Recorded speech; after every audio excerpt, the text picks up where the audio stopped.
and welcome back to another Storytime Thursday. If you like this makeup look and you would like to know how I achieved it, be sure that you click up in the cards and you go and watch Tuesday's upload. So for those of you guys who do not know, I'm uploading 2 times a week now. On Tuesdays we are doing beauty, and on Thursdays we're doing story time. So if you're curious of how I got this look, this has like been my everyday go-to makeup look. Be sure to click up in the cards and go and watch that video. Also, be sure that if you have not already, that you do subscribe to the channel. Also, while you're down there subscribing, click the notification bell for all notifications to become a part of the Morgan Shay Notify Gang. Side note, before we get into today's video, this video was voted for by you guys. So if you didn't know, on Sundays at 8:30 p.m. Eastern Standard Time, we have a live where you guys can vote on the following week's Storytime Thursday.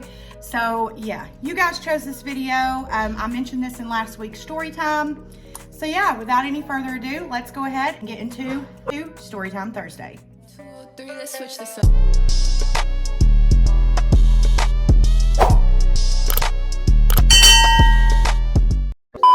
Have to say that Chris is home and he is eating dinner, so you are more than likely going to hear my dogs going bananas trying to get his food. So I just do want to say that first. So in last week's story time, I mentioned briefly this story where I had done something. Basically, I didn't even know that I had done anything wrong, but I made every single friend in my friend group hate me all at once. Let's take it to the beginning. Always the best place to start. So I have been dating this guy, and he and I were at the end of our road, and I had just been through the situation which I mentioned in last week's story time. I was at the end of the road with this boyfriend. I didn't really know how to do it.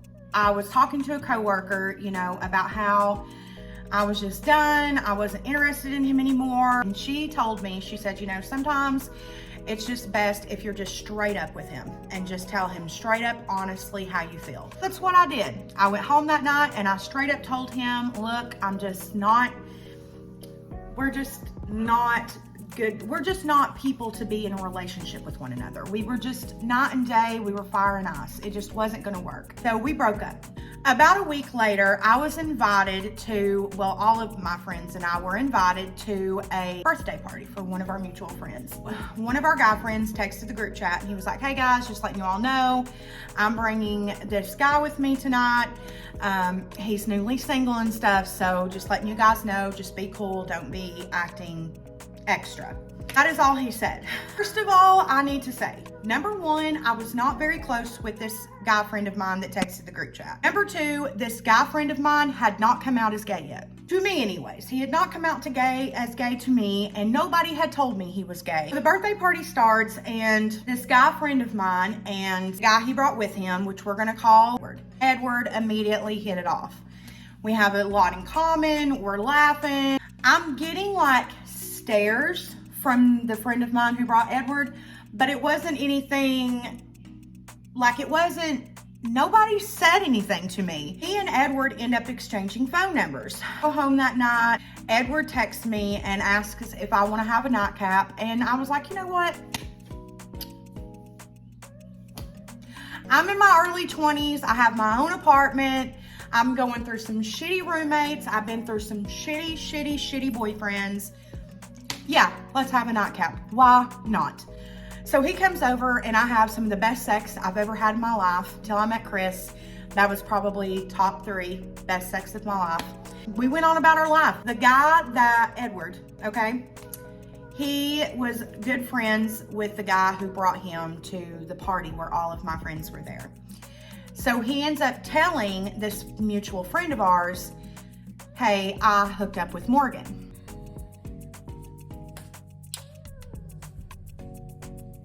This is where shit gets really crazy, because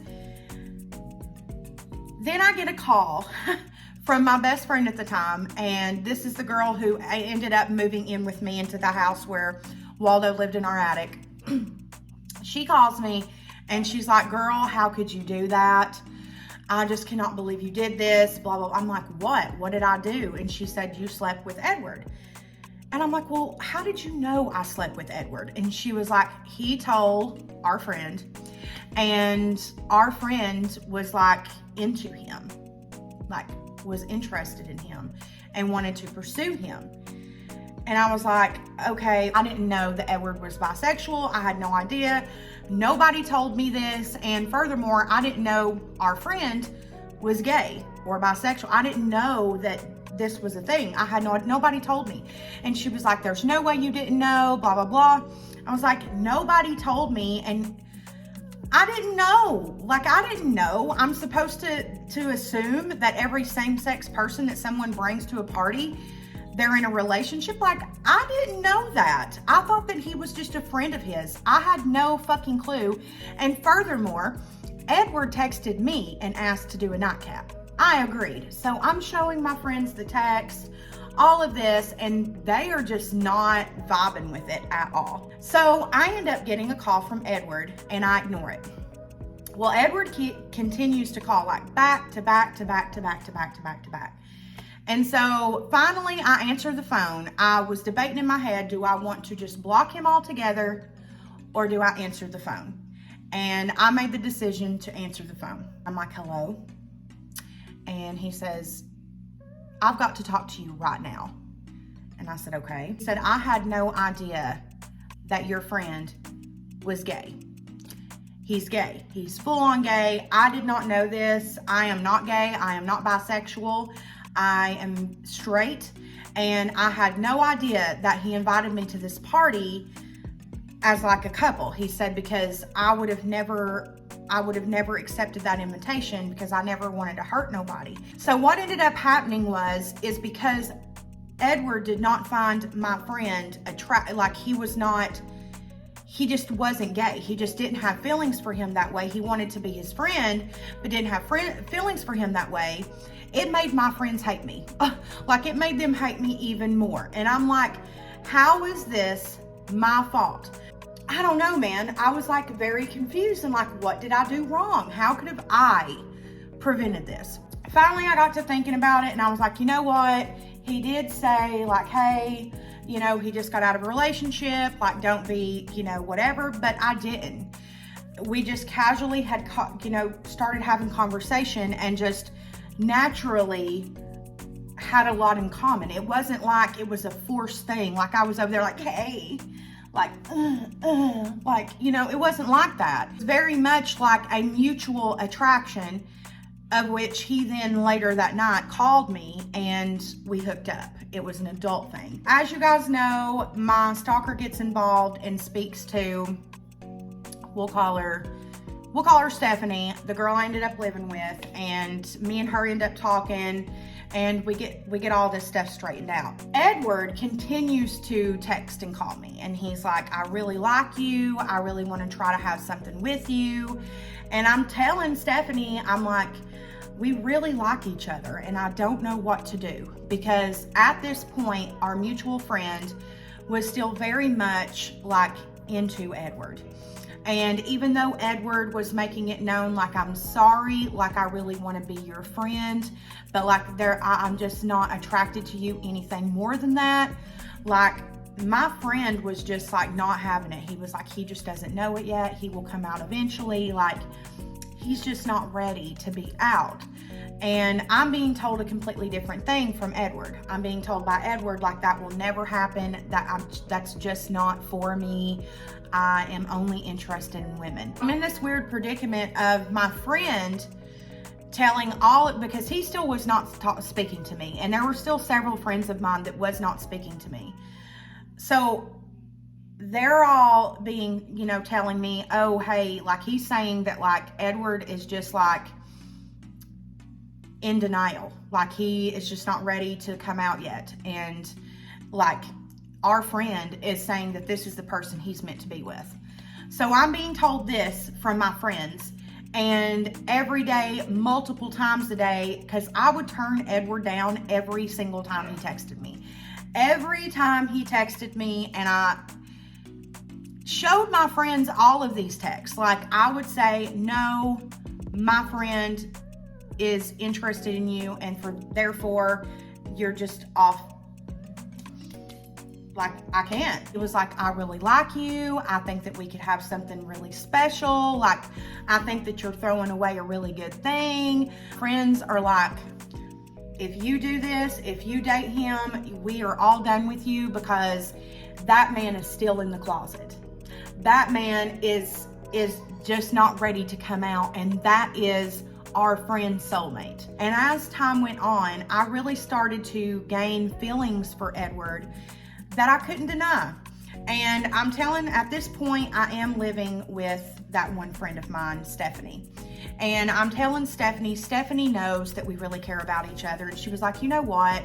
Like, we're not babies anymore. Like, there's no way that this man is going to continue to pursue you for almost 6 months if he is gay. Like, if he was truly gay, at this point, I feel like he would have just given up by now. Like, he continuously pursued me. Like, you know what? If they're not going to be my friend because I've met someone special and we care about one another, then it is what it is. We set up a date and we went out to dinner and we started dating, and we dated for a long time. And that would be the guy that you all now know as Jake. He is the one who was with me through 99.9% of my stalker issues. He was with me through the most, and we dated for a very long time. Was this a really shitty situation, and did I lose a lot of my friends? Yes. At the end of the day, if you feel something for someone and it's strong, sometimes you do have to look out for you. And sometimes it is okay to just be like, look, I know that you, as my friend, do not agree with what I'm about to do, but we have feelings for one another that we're just not willing to pass up. Life is just too short for that. That is the story about how I made every single friend in my friend group hate me for at least a month until I started to gather Stephanie back. Some of those people to this day I still have not spoken with. I do know a lot of them watch me, and some of them have made duetted TikToks on TikTok of me. So if you're watching this, hello, visitor. Anyways, you guys, I hope you all did enjoy today's story time. Do be sure that you do like this video if you do enjoy my story times. Subscribe and turn your notifications on. Be sure that you are following me on social media. I am on the road to 1,000 over on TikTok, so primarily TikTok. If you're not following me over there, please go follow me over on TikTok. And don't forget that if you would like to be one of the people who votes for the next week's story time, be sure that you do join us on Sundays at 8:30 p.m. Eastern Standard Time, where I run a poll and let you guys decide and fight it out in the live chat of which story time you guys will hear the very next week. I love you all so stinking much. And until the very next time, bye.